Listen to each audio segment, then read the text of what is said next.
Meantime, Mr. Hanks was collaring all his business friends and getting them to help sponsor a drag strip and safety program. He was a real salesman. Almost before they knew it, they were signed up. Night's sponsors. Mr. Hanks and Jim Daniels went looking for a site to develop a good, safe drag strip. They found an old airfield that looked like it would fill the bill.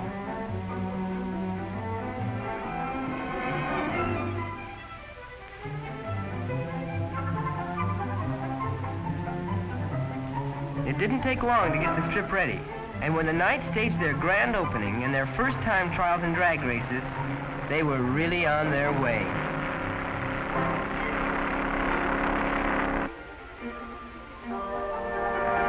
The club began to impress people, the whole city, in fact. The Knights were proud of their club and were out to build a new reputation for hot rodders, for courtesy and safe driving. More and more motorists in distress received club courtesy cards. They led a successful campaign for driver education and auto shop training in high school, and right away, this began paying off, just as it has everywhere. In a survey in one state, 800 untrained drivers had 5 times as many accidents as 800 who had received training in school. At the same time, the untrained drivers got 7 times as many traffic tickets.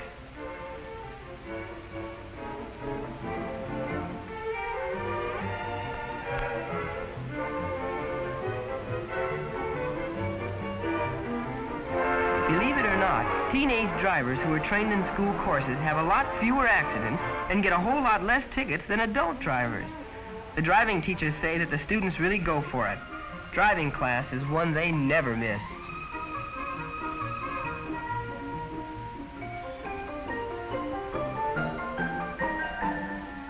And why would they? Every now and then there are guest speakers, like the famous Ralph De Palma, who's considered the greatest racing driver in the past 50 years. He always tells the girls and fellas that nobody appreciates and respects careful driving more than a professional racer.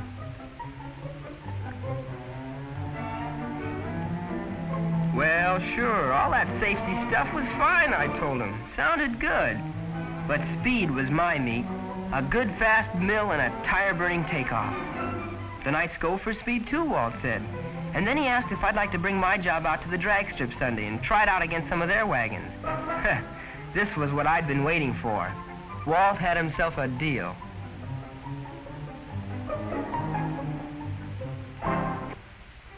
But I never got near the strip. They wouldn't let me. They checked my car over and said it wasn't safe. It took me a month working after school and on weekends just to get ready to pass the safety test.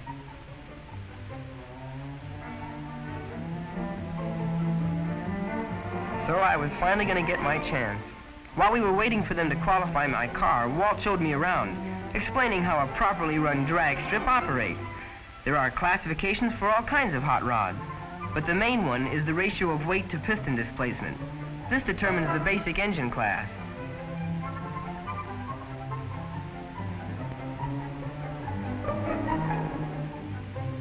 After a car is weighed and classified, it gets a complete safety inspection. I knew from experience how tough this is. Those inspectors don't miss a thing. That's why drag strips have run for years without a serious accident.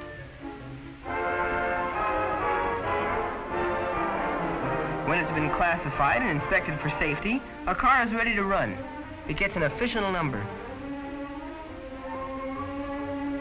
But drivers have to be in good standing too. If they're not of age, their parents have to okay them. Some of them show up a little too early. While the other cars are getting oil changes, he just gets changes, period.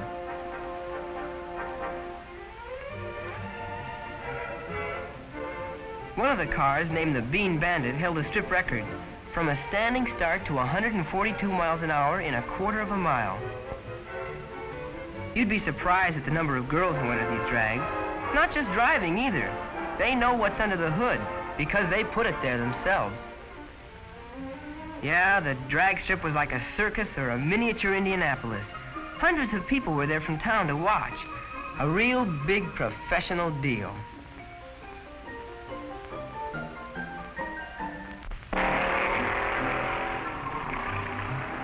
Believe it or not, from a standing start, some of these draggers would beat a jet plane down that 1/4 mile stretch.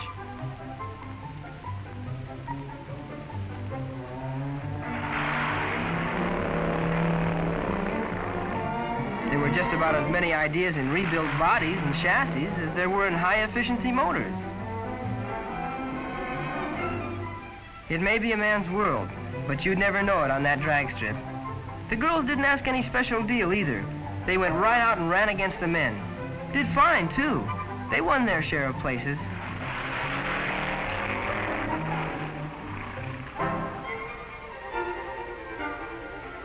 George Hanks and Jim Daniels had a right to be proud. And they were. The nights in their drag strip were things the whole city could take pride in. No wonder they came out by the hundreds or even thousands to watch every drag meet.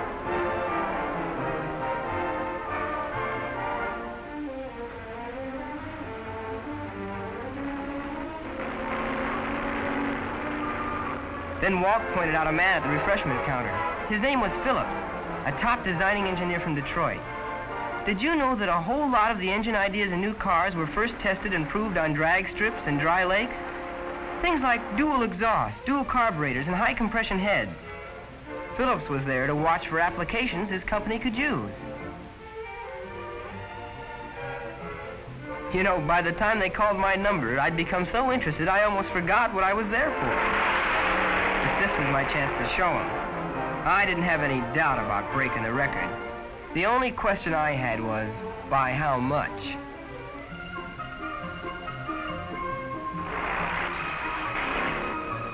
But either that clock was broken or somebody was being funny, I thought. They had me clocked at a little over 70, just half the speed of the top car. I complained to Walt just who the comic was. Walt said nobody, the time was right. But if I wanted to try a drag race, I sure did. Now I could really show them, right on the drag strip with no phony clocks. Out of my way, starter.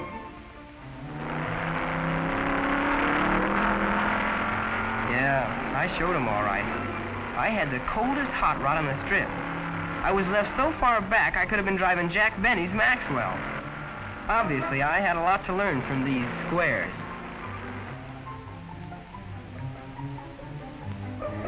Well, there was still the reliability run.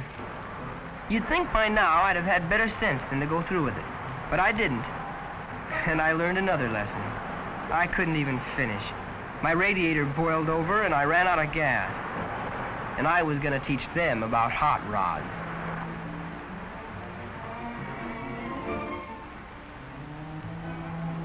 When that 1925 Star went by me, that did it. Right then, I made up my mind. If it was the last thing I ever did, I had to be one of the knights. So I got the list of membership requirements from Walt and his sister. She was the club secretary. And guess the first thing I had to do? I had to learn to drive. Imagine that after all the miles I'd driven. But after a couple of sessions in the dual-control car, I found out there was a whole lot more to good, safe driving than knowing how to turn the wheel or which pedal is the gas. Actually, there was more I didn't know about driving than I did know. But that was just the first requirement.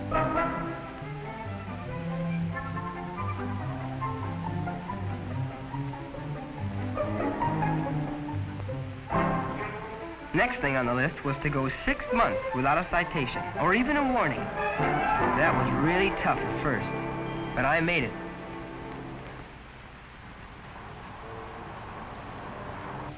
Believe me, I was never so glad of anything in my life as I was to get hold of that little Knight's membership card. But I knew one thing. I was a whole lot better and a safer driver than I was before I started working for it. Janet asked me to come outside. She said the Knights were holding a clinic and wanted me to join them.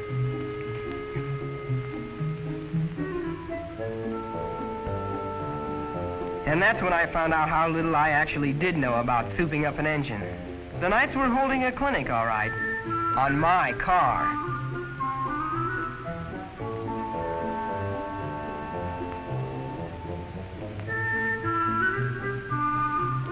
I thought I'd revved up my motor pretty well. But now I learned about porting and relieving the block, cylinder bore, racing flywheels, custom camshafts, exhaust headers, dual exhaust, tolerances, new ignition, high compression heads, hemispherical combustion chambers, dual carbs, dual point distributors, dual intake.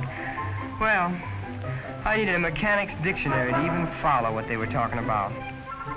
All those parts and the tools were going to cost money, so I got a job after school and Saturdays to pay for them. You know, some guys spend thousands of dollars on a good hot rod, plus thousands of hours of work. They won't even drive him in traffic. Some careless driver might smash into him and ruin a car that costs more than a Cadillac.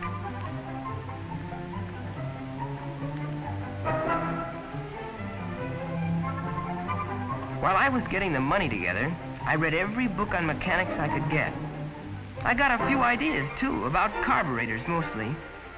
I decided to rebuild my car for the reliability run instead of the drag race. This would give me a better chance to try my carburetor ideas.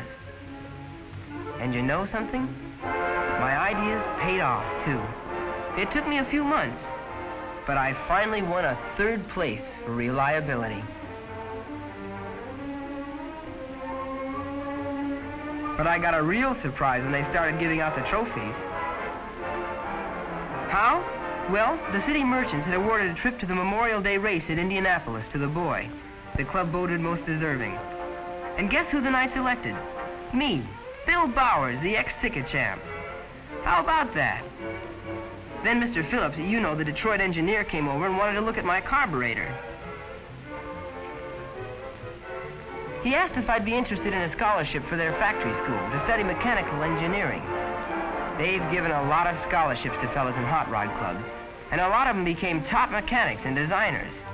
Of course, I said yes. So I got the biggest kick of my life, seeing the 500-mile race. They'd arranged for Ralph De Palma to show me around, too. He introduced me to racing stars like Manny Ayula and Ab Jenkins. And Mr. De Palma and Harry Hartz talked over old times. We looked over all the cars, too. Bob Estes and driver Don Freeland were wheeling their special out for a warm-up run. This is the toughest race of all, for cars and drivers. A speed trial and reliability run all at once.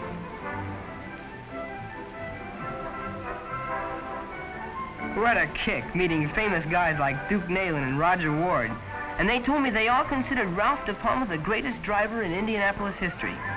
And Wilbur Shaw, the president of the Indianapolis Speedway, agreed with him. He won the race 3 times himself. You think the racers are fast, you should watch the pit crews work. Why, they can change a tire faster than a blowout can go flat. A driver just couldn't win the race without a good pit crew to work his car over during the pit stops.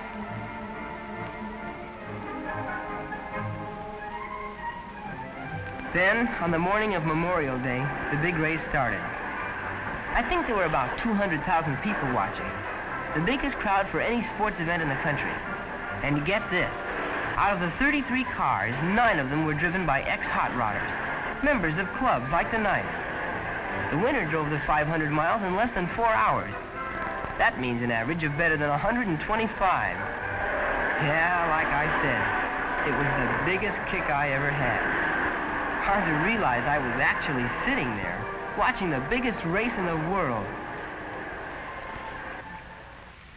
Yeah, it's tough to believe now that that jerk in the slop-up was me, just a few months back, before I became a Knight.